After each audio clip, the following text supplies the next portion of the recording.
Welcome to the Destiny Awakening Interviews, a podcast with Andrew Wayfinder and his guests, bringing you powerful insights, inspiration, and ways to break free, live life your way, and make a difference in our changing and challenging world. So hello, everyone, and a very warm welcome to another edition of the Destiny Awakening Interviews. I'm Andrew Wayfinder Renievich, and I'm joined today by Brenda Abdilla, leadership and career coach, speaker, and author. And a very warm welcome to you, Brenda. And where are you hanging out today? Thank you. I'm very happy to be here, and I'm from Denver, Colorado. Okay. And yes, we were discussing you're in like some pretty hot weather territory at the moment.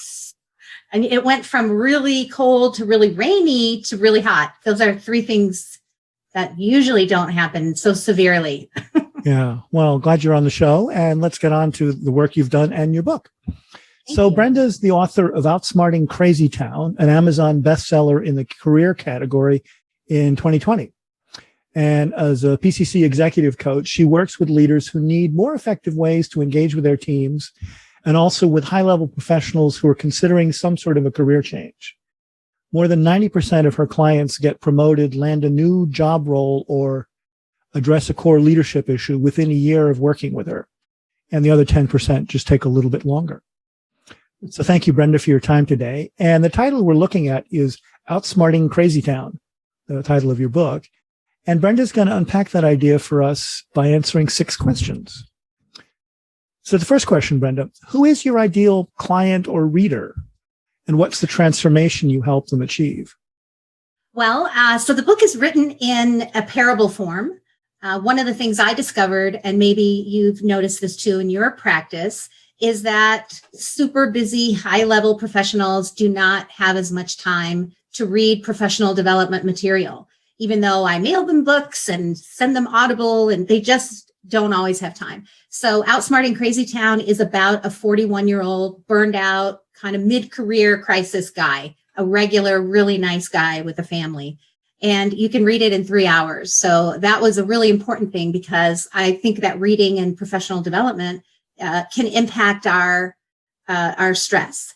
So my ideal client is somebody who's 35 plus, they're maybe mid-career-ish, and either they're seated leaders who've just had a merger and acquisition and some just additional responsibility or expectation from their employer.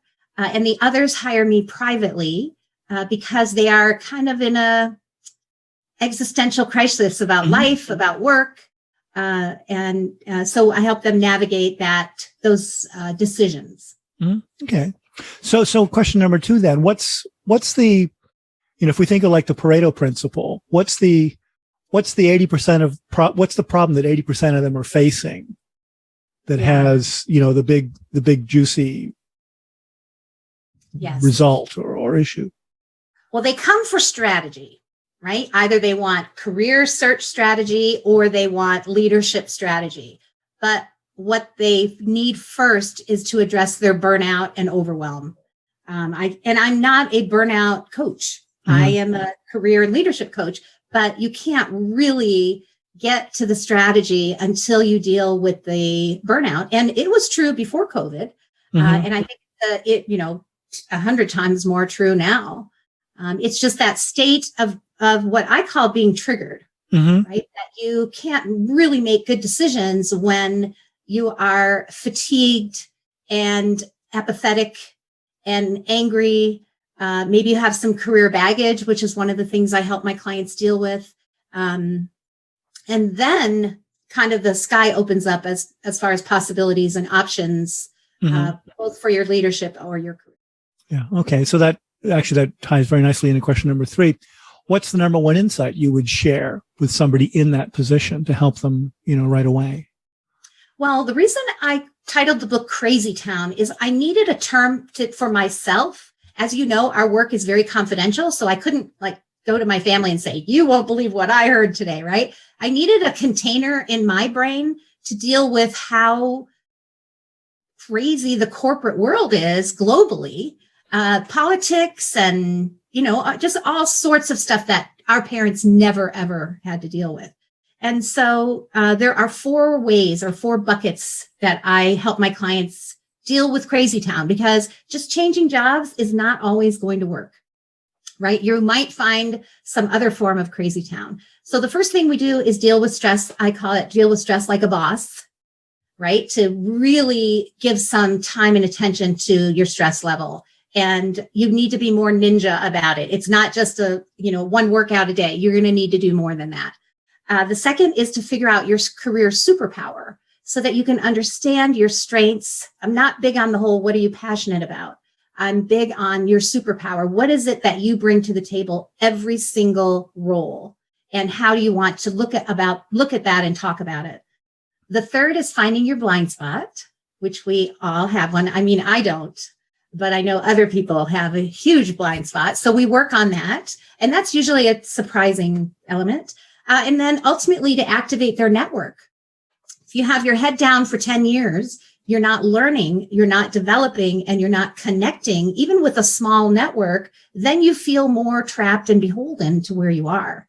But even just from a brain science perspective, really activating your network activates your brain and makes you feel more hopeful. So those 4 things are the big buckets that we work on. Okay, great. So number 4 question would be, in your own, development, what's the most impactful experience, concept, book, program? What's the thing that really you look back and go, wow, that's the thing that really woke me up or changed the direction? Yes. It's, of course I have a huge list, but I narrowed it down to 3 things. One was in 2007, I got my certification to be an emotional intelligence tester and facilitator. And I was a professional speaker at the time. So I loved audiences. I traveled all over the world. But in order to debrief someone for an EQ test, you have to give them a one-on-one debriefing. That's ethically what you should do. And those one-on-one sessions changed my whole paradigm. I realized how much more powerful it was to deal with just one person than hundreds or thousands. And so that's when coaching was really kind of born in my mind and heart. The other is Essentialism by Greg McKeown. I have purchased probably 150 of those books for clients, friends, colleagues. I just think it's kind of like 7 Habits for Highly Effective People, but more contemporary in his storytelling. I just love that book. And then really anything that Tim Ferriss does, I've read it, listened to it, shared it. I just think he's an amazing thought leader and he has curated such good information for a person, an entrepreneur, a learner. Okay. So those are my 3. Okay. So question number 5, what's a free resource you'd like to share with the audience to help them at this time? Well, so I have a book called Stress Less for Better Success. And it's an ebook and it's a quick read. But in the middle, it has an exercise called Going to the Ugly. And that's the same process that I use for my clients to deal with their work baggage. And what happens, people often will download it 2 or 3 times because they do one and then they find, ooh, I've got some more. Ooh, my mother-in-law or whatever. So it's a very effective 20-minute exercise. Okay. And that'll be at managementmomentum.net/books. And that'll also be in the show notes. Okay, great. So last question, Brenda. What should I have asked you that I didn't ask you? Well, I guess another sort of theme that I think is so important that we understand is that stress changes who we are. And that's temporary. I mean, it can be chronic, but it's a very fixable thing. But I think we need to understand that it changes what we see. It changes how we notice opportunity or not, that we're in we have a different self that's operating until we deal with that stress. So I feel like that's a really important thing to keep with us and to address. Yeah. And that's something that I'm very aware of here in the UK where, there is a National Health Service and they keep track of burnout and what, stress, anxiety, and depression that is at the level that people are leaving work because of it. and it's cross-referenced with the Department of Trade and Industry.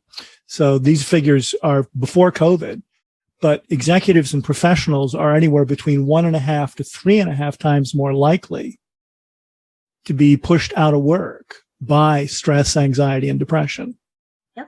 Yep. That makes perfect sense to me. And the number one thing is insane workloads.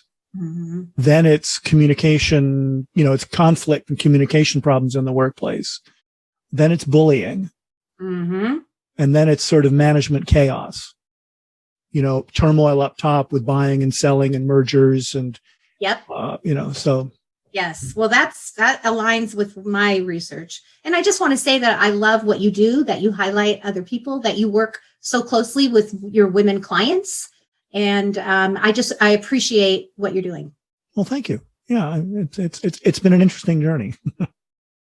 Always. Well, thanks, Brenda, so much for your time today. Thank you, Andrew. Thanks for listening to the Destiny Awakening interviews. If you have a friend who would benefit, please share and subscribe to the show on iTunes and leave a review. We really appreciate it. And remember, always use your power for good.